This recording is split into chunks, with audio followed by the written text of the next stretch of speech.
Bismillahirrahmanirrahim. Assalamu alaikum students. Today we are going to learn review exercise of chapter 1. Now open your book at page number 29. And the second question of this review exercise is complete the following. यानी हमने fill in the blanks जो है उसको fill करना है हमने.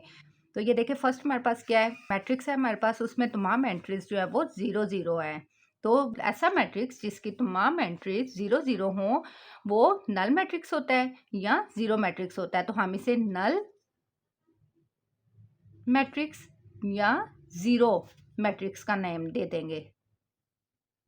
Is it clear? Second हमारे पास क्या है, ये हमारे पास मैट्रिक्स है, इसमें एंट्रीज है हमारे पास 1 0 0 1.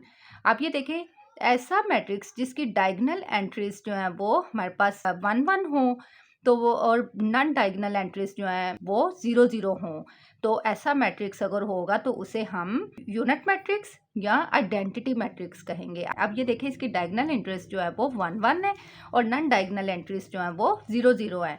तो ये हमारे पास फिर यूनिट मैट्रिक्स होगा, यूनिट, या हम इसे आइडेंटिटी मैट्रिक्स का नेम दे देंगे.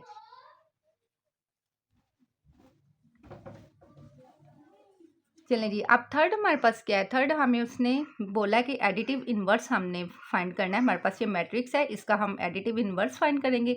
तो एडिटिव इन्वर्स में आपको पता है हम सिंबल चेंज कर देते हैं.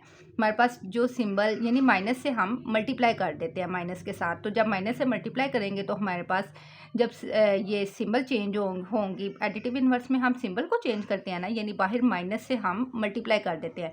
अब माइनस को इससे जिसके साथ कोई सिंबल नहीं होती उसके साथ प्लस होता है, तो प्लस को माइनस से मल्टीप्लाई करेंगे, plus minus is equal to minus होता है, तो इधर फिर -1 आ जाएगा. अब minus multiply by minus is equal to plus होता है, तो इधर +2 आ जाएगा. अब ज़ीरो को अगर हम माइनस से मल्टीप्लाई करें तो ज़ीरो ना तो प्लस में होता है और ना ही माइनस में होता है. ज़ीरो हमेशा न्यूट्रल होता है, तो ज़ीरो हम एज इट इज़ लिख देंगे. अब ये minus multiply by minus is equal to plus होता है, तो इधर हमारे पास फिर +1 आ जाएगा. चलें जी, ये भी हमने फिल कर लिया है. अब हमारे पास फोर्थ इसका क्या है, फोर्थ हमारे पास है in matrix multiplication the general A B dash B A. हमने बताना है कि ए बी इक्वल है या नहीं है बी ए के. स्टूडेंट्स, मैट्रिक्स की मल्टीप्लिकेशन में जनरल तौर पर ए बी या बी ए क्या है? स्टूडेंट्स, मैट्रिक्स में जनरल तौर पर बी ए या ए बी ये दोनों जो है ये एक दूसरे के इक्वल हो सकते हैं या नहीं, हमने ये बताना है. इन दोनों के दरमियान क्या रिलेशन बनता है, या तो ये इक्वल होंगे या ये इक्वल नहीं होंगे. अब इसको समझने के लिए हमें कम्यूटेटिव लॉ के बारे में पता होना चाहिए. अब इसका हम जो है कम्यूटेटिव लॉ हम डेफिनेशन के थ्रू थोड़ा अपना कंसेप्ट क्लियर कर लेते हैं इसका.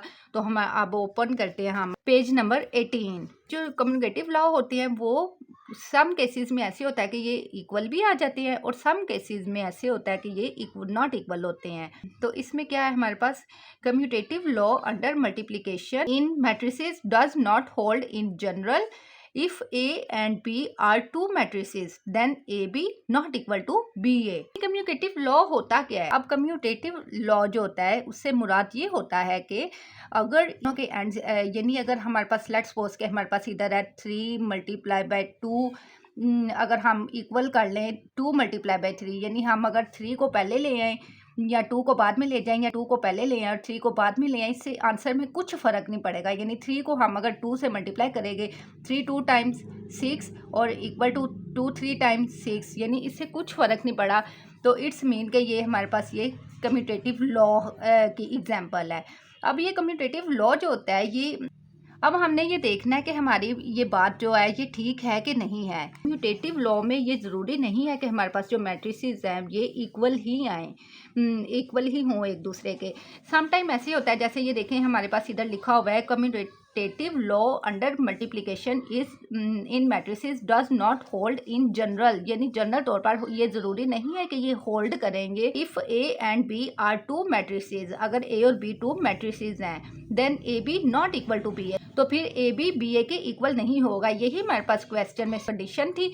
तो इट्स मीन के हमारे पास ये जो है ए बी इक्वल नहीं होगा बी ए के. तो फिर हम इधर इसे लिख देंगे not equal to A B, not equal to B A. चले जी, अब नेक्स्ट हमारे पास क्या है, matrix A plus B can be found if order of A and B is, यानी हम ए मैट्रिक्स और बी मैट्रिक्स, हमारे पास अगर 2 मैट्रिसेस है तो हम उनको इसी सूरत में, इसी कंडीशन में हम उन्हें प्लस कर सकते हैं, ऐड कर सकते हैं, जब उनके ऑर्डर्स जो होंगे सेम होंगे। तो हम इसी सूरत, यानी अगर हमारे पास एक मैट्रिक्स ए है और एक मैट्रिक्स बी है, हम उन दोनों को इसी सूरत में प्लस कर सकते हैं जब उनके ऑर्डर हमारे पास सेम होंगे। तो हम इधर लिख देंगे सेम। अगर इनके ऑर्डर सेम होंगे तो हम इनको ए को और बी को प्लस कर सकते हैं। अगर इनके ऑर्डर सेम नहीं होंगे तो इनको प्लस करना फिर पॉसिबल नहीं होगा। अब matrix is equal dash matrix if number of rows and columns are equal. अगर नंबर ऑफ रोज और नंबर ऑफ कॉलम्स हमारे पास इक्वल होंगे तो वो हमारे पास मैट्रिक्स कौन सा होगा, वो हमारे पास होगा स्क्वायर मैट्रिक्स। यानी स्क्वायर मैट्रिक्स में हमारे पास नंबर ऑफ रोज और नंबर ऑफ कॉलम्स जो इक्वल होती हैं, तो ये फिर हमारे पास इधर आ जाएगा स्क्वायर। चला जी, अब ये हमारे पास स्क्वायर मैट्रिक्स हो गया, क्योंकि इसमें स्क्वायर मैट्रिक्स में नंबर ऑफ रोज और नंबर ऑफ कॉलम्स इक्वल होते हैं। चला जी, here it is done. I hope you understood. See you in the next lecture. Till then, अल्लाह हाफिज़।